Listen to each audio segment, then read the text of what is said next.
Assalamualaikum dan salam sejahtera. Saya Nazri Kaha. Ini Agenda Awani di malam 10 terakhir Ramadan. Ambillah peluang untuk kita berehat dan banyakkan amal ibadah. Pastinya apa yang kita lakukan sepanjang 10 terakhir Ramadan ini akan diberi ganjaran berlipat-lipat kali ganda. Maka berilah masa untuk kita berinteraksi dengan pelbagai ibadah yang digalakkan, sama ada yang wajib ataupun yang sunat. Jadi terus juga bersama kami di Agenda Awani kerana kami akan membincangkan perkara-perkara yang serius dan juga berkaitan dengan kehidupan seharian kita. Ada kaitan juga dengan Ramadan dan menuju perayaan Idul Fitri tidak lama lagi, dan kita berada dalam era ataupun masa peralihan endemik ketika ini di Malaysia khususnya. Jadi di talian melalui Google Meet pada malam ini saya akan bersama dengan profesor yang tidak asing lagi yang kini berada di Kuwait City ataupun di Kuwait untuk membincangkan sampai bila di dalam era peralihan endemik dan menuju endemik ini kita perlu memakai pelitup muka. Satu perkara yang sekarang menjadi kewajipan, sama ada kita berada di luar kawasan rumah ataupun di luar pejabat ataupun di kawasan awam, termasuk juga di pejabat ataupun di tempat kerja, kita wajib masih diperlukan untuk memakai pelitup muka seperti mana yang disarankan oleh Kementerian Kesihatan Malaysia. Tetapi di beberapa negara, terutamanya di Eropah dan juga Amerika Utara dan Selatan, kebanyakan negara sudah pun melonggarkan syarat ini dan mereka tidak mewajibkan rakyat mereka memakai pelitup muka apabila berada di luar kawasan yang tertutup, sama ada mereka berjalan-jalan di luar untuk rekreasi dan juga membeli belah ataupun berjumpa rakan taulan di luar. Tetapi untuk di kawasan dalam yang tertutup, kebanyakannya masih menguatkuasakan pelaksanaan pelitup muka. Tetapi ada pelbagai alasan dan juga sebab mengapa mereka melonggarkan penggunaan pelitup muka. Kita boleh lihat apabila kita menonton televisyen misalnya secara langsung perlawanan bola sepak di stadium di United Kingdom, dah tak ada dah orang pakai pelitup muka. Begitu juga di kebanyakan negara Eropah. Jadi Prof Dato' Dr. Syed Muhammad Al-Junaid, Syed Junaid sudah pun bersedia. Assalamualaikum Prof. Assalamualaikum warahmatullahi Salam wabarakatuh. 10 terakhir Ramadan Prof. Ya, sama-sama. InsyaAllah kita mendapat berkat 10 terakhir Ramadan ni dengan menumpukan perhatian kepada Terima kasih. ibadat-ibadat. Kerana kesudian Prof sentiasa bersama kami di Astro Awani. Prof, berikutan dengan beberapa cadangan dan juga pandangan pakar kesihatan dan juga pakar perubatan mengatakan Malaysia sudah pun boleh memikirkan sama ada untuk melonggarkan syarat pemakaian pelitup muka diwajibkan buat masa ini, wajar dilonggarkan ataupun dibolehkan untuk tidak diwajibkan lagi. Sama ada ia masa yang sesuai ataupun kita masih perlu memakai pelitup muka Prof sebagai permulaan. Ya.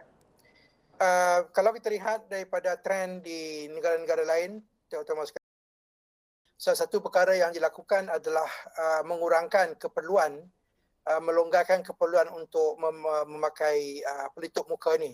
Jadi saya rasa Malaysia juga sudah pun menuju ke arah fasa endemik.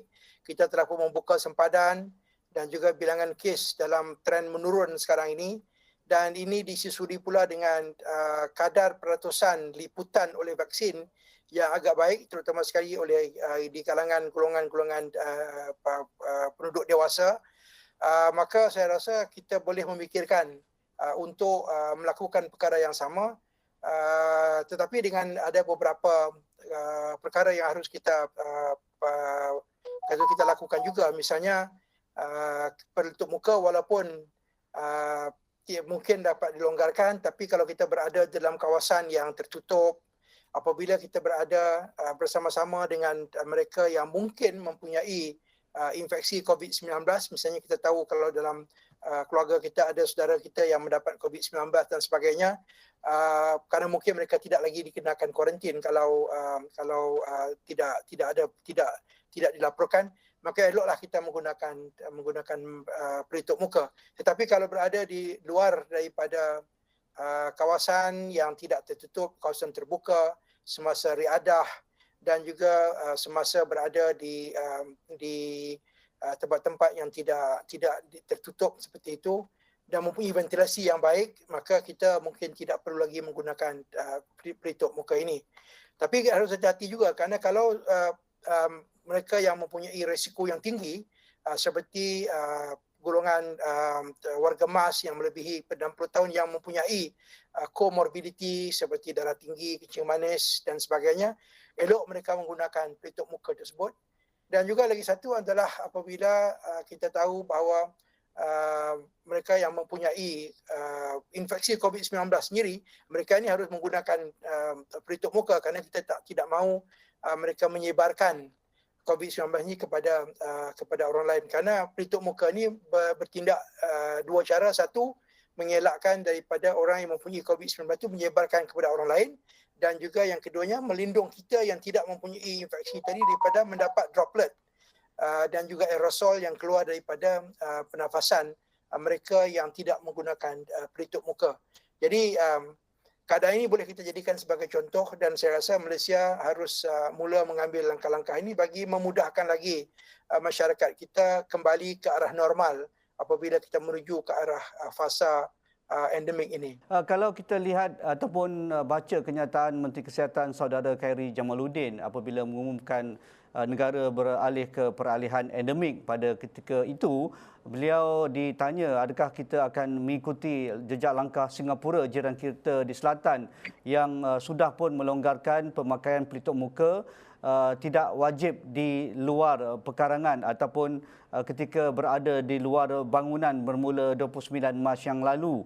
Tetapi kita sedia maklum juga KKM ada pengecualian dalam hal penggunaan pemakaian pelitup muka berkaitan dengan hal demikian, iaitu di kawasan kediaman sendiri misalnya, di dalam kenderaan sendiri, apabila kita melakukan aktiviti riadah, sukan dan rekreasi, begitu juga ketika waktu makan dan minum dan persembahan pentas seperti menyanyi, menari, berlakon dan juga berceramah misalnya. Itu beberapa pengecualian yang tidak wajib kita memakai pemakaian pelitup muka.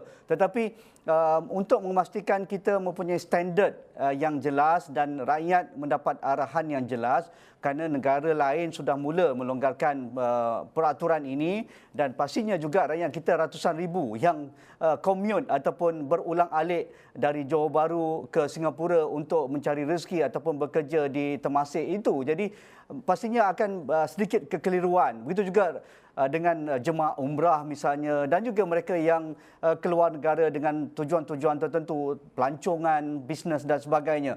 Apabila datang ke Malaysia, mereka terpaksa memakai pelitup muka. Jadi mengapa ini juga perlu diberi perhatian oleh pihak Kementerian Kesihatan Malaysia supaya tidak wujud kekeliruan dan juga arahan-arahan yang akan mengelirukan? Ya, saya rasa perkara ini perlu dipandang serius dan juga diberikan tumpuan supaya masyarakat tidak keliru seperti mana yang Haji Nazri nyatakan tadi. Masalah utama di negara kita tahu apabila kita melaksanakan sesuatu peraturan, kelemahan utama yang kita dapat lihat adalah dari segi penguatkuasaan. Apabila penguatkuasaan tidak sekata dan kadang-kadang tindakan yang diambil itu bertentangan dengan peraturan disebabkan oleh beberapa kelemahan daripada penguatkuasaan, ini akan menimbulkan kekeliruan. Jadi saya rasa pada masa sekarang harus ada guideline yang jelas bila yang kita akan melaksanakan pelonggaran tersebut dan bagaimana kita melaksanakan dengan sekata. Misalnya kalau cuma diwajibkan apabila berada di kawasan yang tertutup, apabila berada di kawasan yang sesak misalnya, ini diwajibkan, tetapi kalau di luar daripada kawasan-kawasan tersebut maka tidak diwajibkan. Maka saya rasa harus diperjelaskan kepada mereka yang menguatkuasakan peraturan tersebut. Kalau tidak, sampai bila kita akan menghadapi kekeliruan ini, dan ini akan menyebabkan memalukan imej negara kita akan terjejas apabila masyarakat luar datang dan melihat keadaan yang tidak sekata ini. Saya rasa perkara ini tidak susah untuk kita laksanakan, tapi yang penting adalah peraturan dan guideline ini harus jelas dan harus dikeluarkan oleh pihak yang berkuasa, dan ini diperjelaskan dengan baiknya terutama sekali kepada mereka yang menguatkuasakan peraturan-peraturan tertentu. Ini akan dapat mengelakkan. Ikutlah peraturan ataupun cara trend yang dilakukan oleh negara-negara lain. Di Timur Tengah ini sekarang ini tidak ada lagi diwajibkan menggunakan pelitup muka. Dan kita lihat di mal-mal dan sebagainya pun di sini walaupun tidak satu amalan yang kurang baik, tetapi sudah pun tidak lagi dikenakan peraturan yang ketat-ketat untuk memakai mask tadi, memakai pelitup muka tadi. Jadi saya rasa kita harus berubah dan juga memberikan lebih banyak kelonggaran supaya masyarakat kita dapat bergerak dengan bebas dan juga mengurangkan impak. Yang paling penting adalah impak dari segi kesan mental ahli masyarakat kita apabila terkongkong disebabkan oleh pandemik COVID-19 ini, hanya mengganggu bukan saja dari segi ekonomi tetapi juga dari segi kesihatan mental yang mengurangkan kualiti kehidupan mereka. Prof, dari pandangan pakar perubatan dan juga kesihatan awam misalnya, kewajipan ataupun kewajaran pemakaian pelitup muka di kawasan yang bagaimana perlu dikekalkan dan terus diwajibkan? Ya, pertama seperti mana yang dicadangkan oleh WHO dan juga oleh agensi-agensi yang tersohor di peringkat antarabangsa, semuanya bersetuju apabila kita berada di dalam kawasan yang tertutup, yang mempunyai yang kita kata crowded places, dan berkemungkinan berlakunya kontaminasi ataupun peredaran udara yang berlegar di dalam kawasan tertutup. Ini perlu kita teruskan menggunakan pelitup muka tersebut dan mempunyai kesan yang baik, kerana kajian menunjukkan bahawa penggunaan pelitup muka ini boleh mengurangkan mencegah daripada penularan ini sehingga di antara 70 ke 80%. Jadi ini penting. Yang keduanya, apabila kita berada di hospital, kita tahu apabila di hospital ini mungkin ramai ataupun ada di kalangan masyarakat di situ ataupun pekerja-pekerja rumah sakit dan juga pasien atau pesakit di sana yang mungkin mendapat COVID-19. Ini perlu kita menggunakan pelitup muka. Dan kakitangan kesihatan yang bekerja di hospital harus menggunakan pelitup muka supaya mereka dapat mengelakkan diri daripada mendapat jangkitan COVID-19 ini. Jadi ini merupakan suatu daripada perkara yang harus kita lakukan. Kalau di Malaysia, di negara kita, salah satu daripada perkara yang harus kita tingkatkan mungkin di bulan Ramadan ini, di dalam masjid apabila kita masuk untuk solat dan sebagainya, ini merupakan satu kawasan yang tertutup. Jadi saya rasa elok kita teruskan menggunakan pelitup muka supaya pastikan tidak ada kerana peredaran udara di dalam masjid itu masih lagi tidak lancar biasanya, dan ini memudahkan virus tadi untuk disebarkan dengan droplet. Jadi dalam masjid dan juga apabila kita berada di tempat-tempat yang tertutup seperti itu, kita harus teruskan menggunakan pelitup muka. Dan bagi mereka yang mempunyai risiko tinggi, ini penting. Ya. Jadi kalau mereka punya risiko tinggi, sila gunakan mask ini kerana virus masih lagi berada di dalam masyarakat, dan virus ini walaupun kita mungkin menuju ke arah fasa endemik, bukan bermakna tidak ada lagi infeksi tadi. Infeksi masih ada tetapi kadarnya jauh lebih rendah. Berkaitan dengan ketika kita berada di dalam bangunan dan disarankan oleh pihak Kementerian Kesihatan bahawa sistem pengudaraan perlulah disenggara dan diberikan perhatian untuk membolehkan pengudaraan lebih sihat dan kita dapat mengelakkan jangkitan dari sistem pengudaraan yang tidak betul dan menyebabkan mereka yang berada di kawasan tertutup ini mudah dijangkiti apabila mereka berada di satu kawasan yang tertutup dan begitu ramai orang. Jadi selain penggunaan pelitup muka, mengapa dari aspek ini juga perlu diberi perhatian, Prof? Ya, dari segi memastikan peredaran udara yang efisien dan juga yang baik, ia adalah penting, tetapi biasanya ini sukar untuk kita laksanakan kerana dia melibatkan implikasi kos yang tinggi untuk memastikan peredaran terbaik. Terutama sekali apabila kita menggunakan penghawa dingin ataupun air condition Kadang-kadang air condition tadi tidak diselenggara dengan baik, dan sukar untuk kita masyarakat dan juga orang awam apabila berada dalam bangunan ini untuk memastikan bahawa peredaran itu adalah baik. Kadang-kadang walaupun kita nampak airconnya itu berjalan tetapi filternya tidak ditukar, tidak diservis dan sebagainya. Jadi sukar untuk kita tentukan. Jadi dan juga penguatkuasaan untuk memastikan bahawa setiap bangunan itu mempunyai perudaraan yang baik itu juga sukar kita laksanakan. Jadi langkah yang kedua yang harus dilakukan adalah untuk melindungi diri sendiri menggunakan pelitup muka tersebut. Jadi ini merupakan cara yang lebih berkesan daripada kita menguatkuasakan peraturan supaya bangunan itu harus mempunyai sistem peredaran. Standard yang digunakan itu harus jelas dan juga mesti ada penguatkuasaan yang baik, dan ini sukar untuk kita laksanakan dan mempunyai implikasi kos yang tinggi. Prof, ya.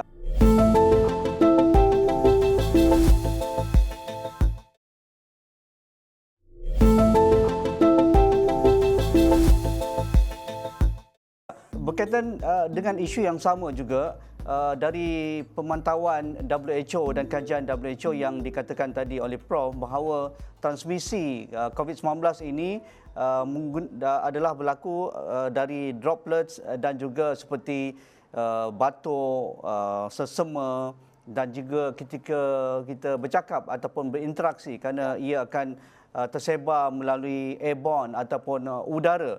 Jadi untuk memastikan rakyat kita ini patuh dengan cara pemakaian pelitup muka yang betul, tetapi di luar sana, apabila kita berada di luar, kita lihat macam-macam cara orang kita ni pakai pelitup muka. Ada yang pakai pelitup muka hanya tutup mulut saja, hidung terbuka. Ada yang pakai pelitup muka sampai ke dagu bawah saja, yang atas buka, hidung mereka terdedah dan juga mulut terdedah. Ada juga apabila memakai pelitup muka, tetapi bila mereka berdehem ataupun batuk ataupun bersin, mereka buka pelitup muka. Sepatutnya mereka kekalkan pelitup muka. Jadi cara-cara macam inilah yang memberikan sedikit risiko bagi orang yang berada di keliling. Pandangan Prof. Ya, jadi kita harus ingat bahawa ahli masyarakat mempunyai persepsi yang berbeza, dan juga kadang-kadang walaupun kita memberikan pendidikan kesihatan tidak sampai kepada kumpulan sasaran. Masih lagi yang memakai penutup muka yang tidak menutup hidung, mulut dan juga dagu, ya. Harus 3 area ni harus ditutup.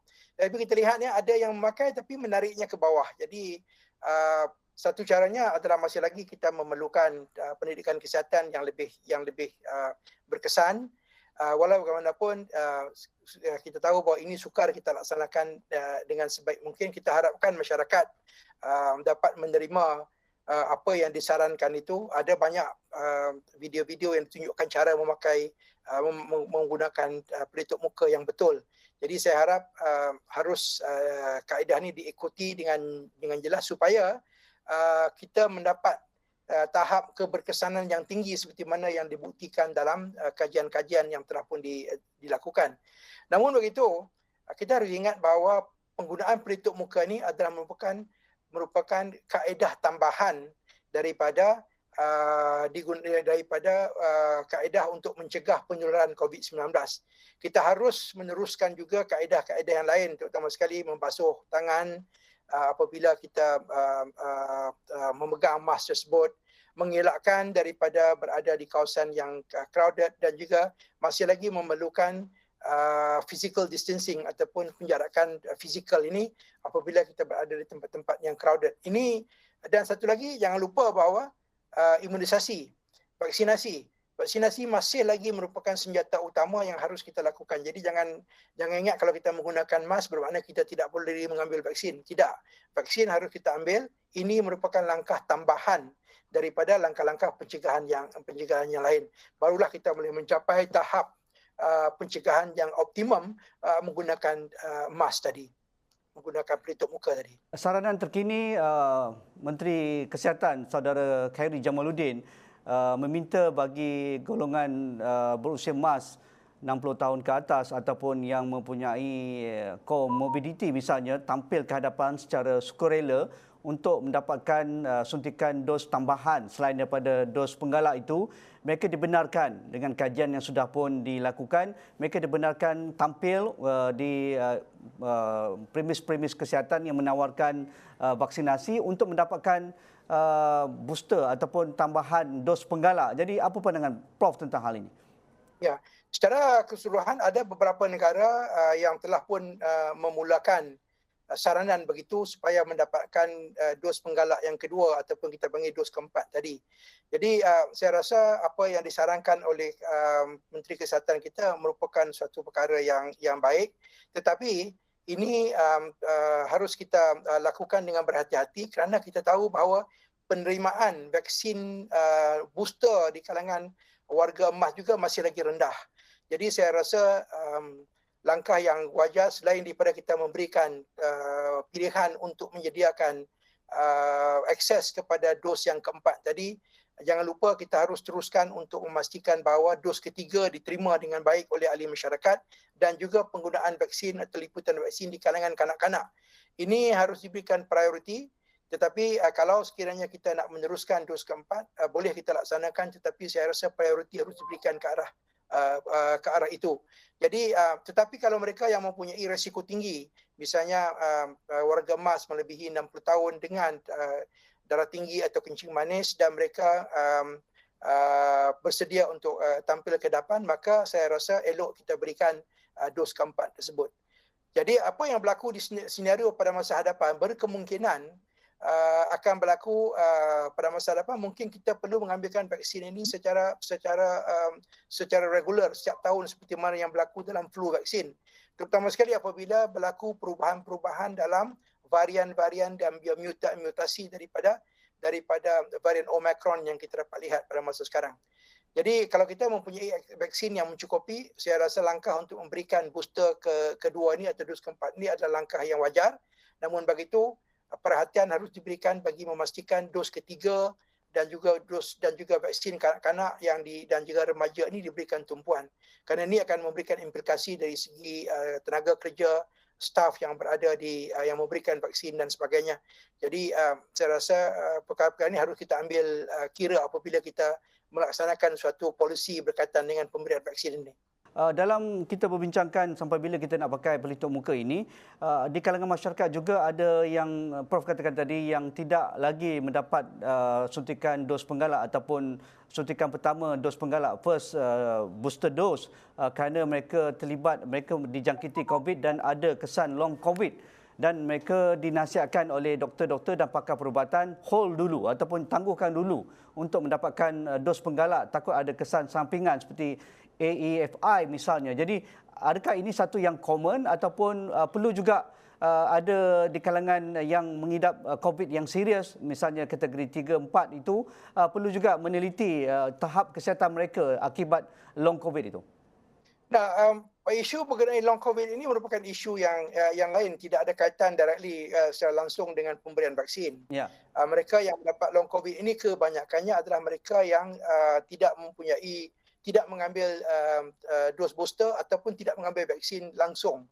Jadi kita harus hati-hati kerana setahu saya doktor tidak akan memberikan nasihat supaya kita hold on untuk mengambil vaksin yang dos booster kalau kita pernah mendapat infeksi, kerana kita tahu bahawa walaupun orang itu pernah mendapat infeksi tetapi tidak benar kalau mereka tidak boleh mengambil vaksin, kerana masih lagi kita menggalakkan mereka mengambilkan dos yang ketiga, kerana kita tahu apabila mereka mengambil dos yang ketiga dengan infeksi yang mereka hadapi, mereka mempunyai tahap imuniti yang jauh lebih tinggi. Jadi kena hati-hati kerana masyarakat kita kadang-kadang menginterpretasi dengan sendiri dan memberikan dan menggunakan maklumat ini dengan cara yang salah, dan ini akan menyebabkan peliputan vaksin kita jauh lebih rendah.